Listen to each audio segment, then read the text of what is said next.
Joining us now, two of the leading voices in the Senate, both members of the Senate Armed Services Committee.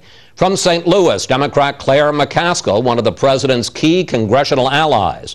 And from Greenville, South Carolina, Republican Lindsey Graham. Well, you both just heard General Hayden. Senator McCaskill, when five current or former, or current or present, let me try again. When five current or former CIA directors all opposed the release of these documents and the details contained within them and suggested it may actually harm national security, why do it?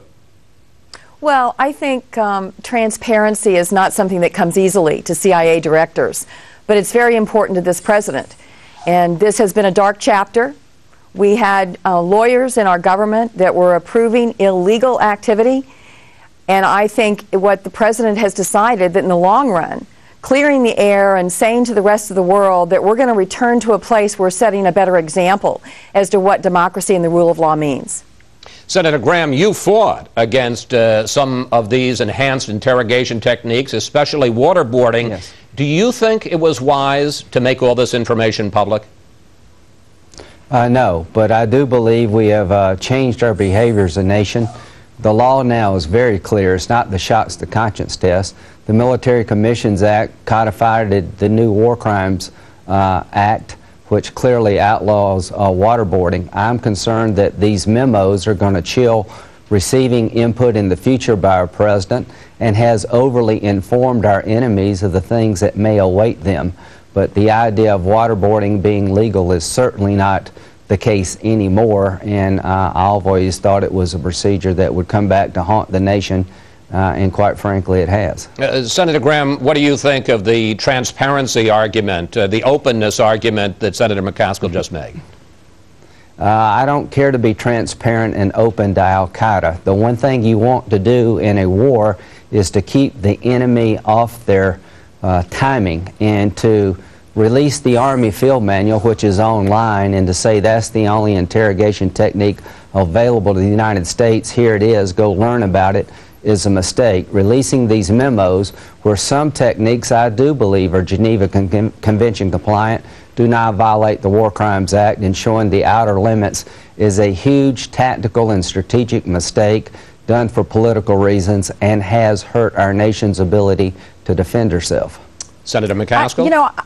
I've got to say that I do think that our enemies, the Taliban and Al-Qaeda, knew that we were torturing, and it was a great recruitment tool for those who want to do harm to our country. We have removed that recruitment tool, and this president has shown his commitment to going after the enemy by what he is doing in Afghanistan right now.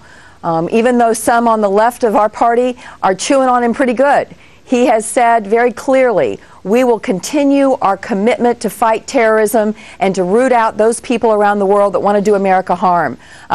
People should relax. This isn't a president who's going to back down from a fight if someone's trying to hurt America. Senator McCaskill, members of Congress are now talking about more investigations, a possible truth commission, even the prosecution of top Bush administration policymakers who authorized the interrogations. What do you think should happen? What do you think will happen? Well, this morning you're talking to a couple of former prosecutors, and so I will say this. I think it's the right decision that the Attorney General has said no agent of the CIA should be held to any kind of legal criminal standard as a result of taking this legal advice. They should be able to rely on the advice they get from the government's lawyers, and there should be no prosecution or any further action there. On the other hand, the lawyers that gave this advice, what's scary to me, Chris, is one of them got a lifetime appointment on the federal bench. Yikes. You know, a lawyer that's responsible for this kind of advice that clearly went too far in terms of stretching what our law is. It worries me that he's sitting on the federal bench right now. Now, whether we should go down the road, I don't think we want to look in the rearview mirror. I think this president has made that very clear. We've got big problems ahead of us we need to focus on. But I do think there probably needs to be more questions asked of the lawyers who gave this advice. Let me just ask you one specific question there, and then I'll bring in Senator Graham. Would you favor the impeachment of Judge Bybee? I don't know. I think we have to look at it, but I think we do need to sort out, you know, how do you get lawyers at the top levels of the Justice Department that could give this kind of advice? Senator Graham, what do you think is going to happen? What do you think should happen? Well, I agree with Claire that the agents involved should be left alone. They were following procedures and policies approved by higher-ups, and they were doing their job as they were told to do their job. The idea of criminalizing legal advice after one administration is out of the office is a very bad precedent. You can argue many different aspects of the law and how to interpret it. We've cleaned up this mess by passing the McCain Amendment and changing the war crime statute to put people on notice now as to what you can do. I think it would be a disaster to go back and try to prosecute a lawyer for giving legal advice that you disagreed with to a former president. Let me turn, if I can, to the president's meeting with Latin American leaders that's going on this weekend. And one of the main subjects that has been mentioned, as I discussed with General Hayden, has been the possible improvement of relations with Cuba. As I mentioned, Raul Castro, the Cuban president, talked about discussing human rights, but we have to point out, and this hasn't been widely reported, it was in the context of a long anti-U.S. diatribe. Senator Graham, how should we proceed with Cuba? Release the prisoners and we'll talk to you. Simple as that. Put up or shut up. Put up or shut up. Senator McCaskill? Well, I think we're taking the right steps, and I think the ball is now clearly in Cuba's court. They need to respond and say what they're willing to do. I agree with the sentiments expressed by Lindsey.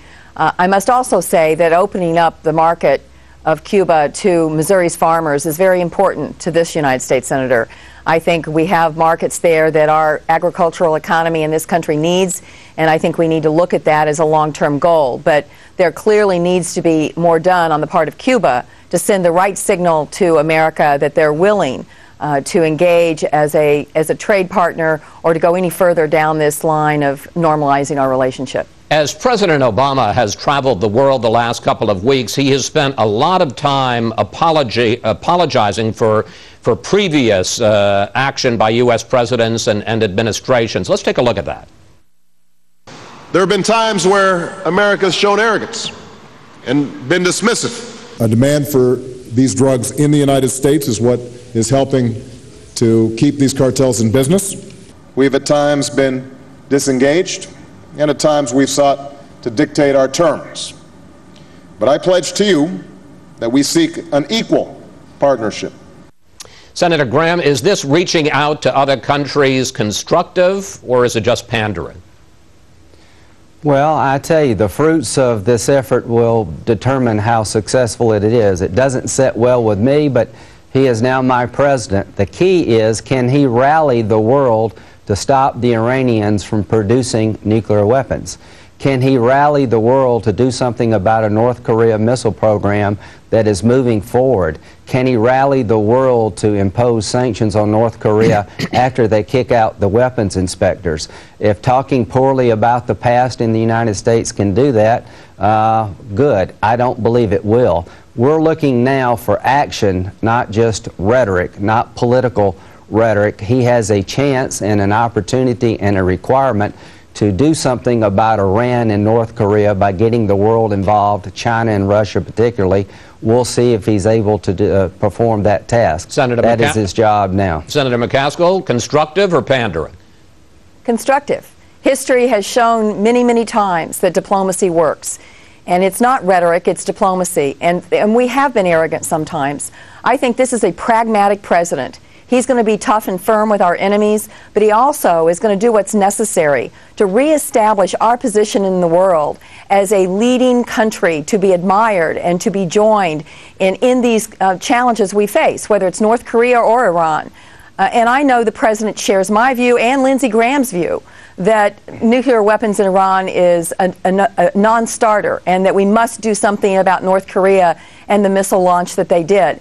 But having said that, I think the approach he's taking is pragmatic, but it's very smart, and I think it will bear the kind of fruit that will make America safer. Senators, we've got about 2 minutes left, and I want to ask you each one question about the tea parties this week. On tax day, thousands of people held tea parties across the country to protest taxes and big government. Senator McCaskill, you're now on Twitter, and you sent this Twitter. Let's put it up. The Tea Party thing confuses me. We've just passed one of the biggest tax cuts in American history, and we had a record turnout in November. Senator, are you saying there was no reason to protest? No, I respect the protests that occurred. I think they were grassroots. I think it was a remarkable turnout in many places in our country. I did want to point out that this wasn't a tax increase that had gone into effect. In fact, we just passed a huge tax cut, and that we had great representation in our elections last November. But I think we've got to do more. We've got to cut spending, and I'm glad the President, for his first formal cabinet meeting on Monday, what he is going to say to all of his cabinet heads is figure out where we can cut spending. Let's find wasteful programs and let's start cutting spending. This former auditor, that's like music to my ears. I think we've got a lot of work to do on the spending side. Senator Graham, a final question for you. The Congressional Budget Office says that the federal income tax burden is near its historic low. Former Congressman Dick Armey, who is one of the central organizers of these rallies, says right now the federal income tax rate is at a good level. Why protest? If you're looking at what we're doing in Washington and you're not upset, the problem is with you, not the protesters. The Obama budget triples the national debt. In 2019, we'll pay more interest on the national debt than the Defense Department. He raises taxes on job creators.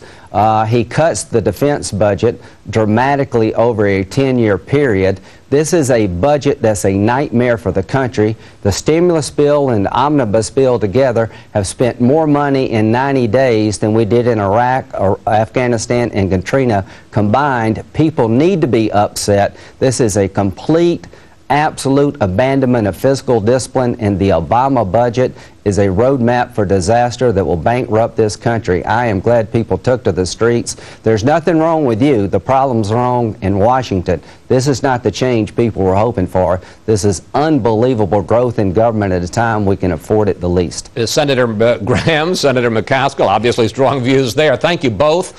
Thanks for coming on today. Please come back, both of you. Thank you. Thank you.